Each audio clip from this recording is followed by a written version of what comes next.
everyone. This is the Town of Scituate weekly update. My name is Karen Canfield from the Select Board. It is November 29th. I hope everyone enjoyed a wonderful holiday weekend.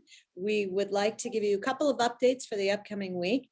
Big day on Wednesday will be the online registration for winter recreation programs. That will go live at 9 a.m. and you can find the link on the Recreation Department web page on our town website. Also tomorrow is a celebration with the sister city of Soucy-en-Brie and the 10-year relationship that we have had with that community. So keep an eye out for a video that will show all of the highlights of that relationship.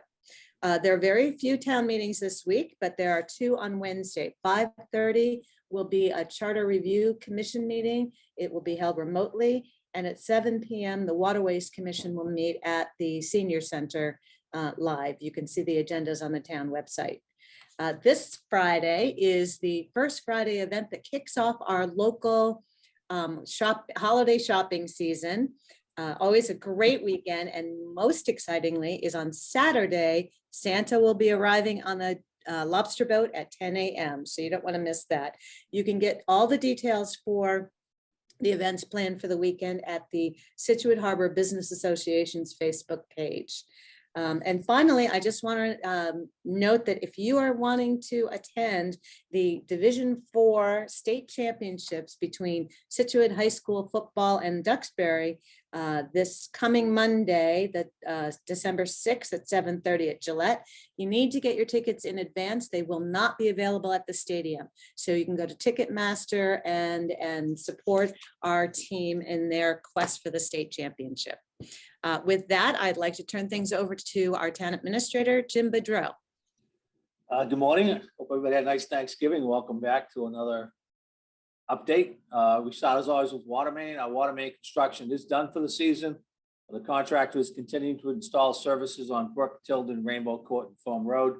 We have finished the pilot study for now down at the water treatment plant. The consultant will be back in the winter time to do a test on the cold water. But they're finished for now. We will be getting a report on how that came out later on in December. The water department will be doing flushing this week, weather dependent. System will start on Wednesday. We will be on Old Forge Road, Scituate Trail, Doctors Hill, Deer Common, First Parish Road, Judy Road, Arbor Way, Manlot, Forest Lane, and parts of 3A. So the crews will be all over the place. That is posted on our website, and they will be flushing as long as the weather holds up and they can continue. COVID update, we had 47 for the past week. That's up 1 from 46 of the previous week. Our positivity rating, which lags behind numbers because we do an update on the numbers on a weekly basis, and the positivity rating is on a 2-week basis, is finally catching up with those higher numbers. So our positivity rating was 5.17, which is up from 4.14 of last week. Plymouth County is now at 4.98, which is up from 3.67. And the state is at 3.37, up from 3.08. Again, these are consistent with the increases in case numbers that we've been seeing. Numbers are increasing across the board, and we do expect to see increased numbers after the Thanksgiving holiday, probably starting next week and the week after. So those numbers we do expect to continue to go up. The World Health Organization and the CDC have announced the discovery of a new COVID variant, now called the Omicron variant. It was first discovered in Africa, but cases of it have now been found in European countries and in Canada. It's fairly safe to say that Omicron is now in the United States, although we haven't discovered any of that variant yet. It is too early to say whether it is more or less contagious than the current Delta variant, whether it's more or less severe than the current variant, and we do not know yet, and will not know for several weeks how effective the current vaccines are against this new variant. But we are still pleased. If you have not been vaccinated, being vaccinated is much better than not being vaccinated. It will not prevent the disease, but it will prevent severe symptoms, and in most cases, hospitalization and death. So if you've not been vaccinated, the vaccines are widely available. You go to mass.gov, you go to CVS, Walgreens, or any other place that's giving out the vaccine. Find when you can get one. Please go get one as soon as possible. We will continue to provide updates on this new variant as we get them. Renovations at the Wooders Walk Clubhouse took a big step forward last week as we got a temporary certificate of occupancy for the pro shop. So Ian and his staff are back in that side of the building. We'll be getting rid of the trailer that we had rented. We've already gotten rid of the bathroom trailer that we had down there. So we are in the building. The renovations on the clubhouse side are ongoing. Kitchen equipment is scheduled to start being delivered today. Will take about 2 weeks to get delivered and installed. In the meantime, Nancy Holt and I will start working on the RFP for the contractor to run the clubhouse and the concessions. We'll get that out. We'll have people in, and that will be in place, and a contractor will be in place, ready to go when the golf season starts up in the spring. We're very excited about the new clubhouse. It looks great. I'll try to get down to this week. We'll post some pictures of what it looks like on the town website, but it's really coming out nice. And if you like, you can down see the new clubhouse because that is up and open as of now. Hamarak Fire Station, I spoke to Chief Murphy this morning.